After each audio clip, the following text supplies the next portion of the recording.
Hello. হ্যাঁ, তুমি এখন কোথায় আছো? এই তো কাজে যাচ্ছি রাস্তায়, কেন? জানো গতকাল রাত্রে বাবা মারা গেছে। ও ঠিক আছে, ও গেছে, লেটা চুকেছে আমার, মানে মাথা খারাপ করে দিত তুমি আমার। আর কথা বাড়িও না প্লিজ। তাড়াতাড়ি বাড়িতে এসো। সবাই তোমাকে ঠি- খোঁজাখুঁজি করছে। ঠিক আছে, আমি আসছি। এই বুড়ো আমার মনেও শান্তি দেবে না, এমন বুড়ো। কি কি করে হয়েছে, কি করে?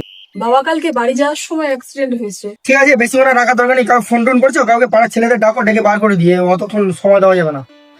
যত সব উটকো ঝামেলা। দাঁড়াও, তোমাকে আমার কিছু বলার আছে। কালকে বাবা যাওয়ার সময় একটা ডায়েরি ফেলে গেছিল। আগে তুমি এই ডায়েরিটা পড়ে দেখো, তারপর না তুমি এই কথাগুলো বলে দেখো। আজ খোকাকে স্কুলে ভর্তি করলাম, হাতে মাত্র কয়েকটা টাকা, জানি না কীভাবে সংসারটা চালাবো। আজ আমার শরীরটা খুবই খারাপ, কিন্তু খোকাকে আজকের স্কুল থেকে ঘুরতে নিয়ে যাচ্ছে, তাই আমার ওষুধের টাকাটা স্কুলেই দিয়ে দিলাম। আজ আমার শখের ছাগলগুলো বেচে দিলাম, খোকার বিয়ের দেনা মেটাতে হবে। হায় ভগবান, আমি কি করে ফেললাম?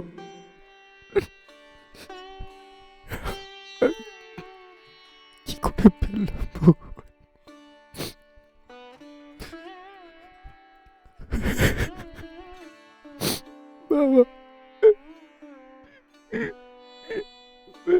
বাবা, বাবা।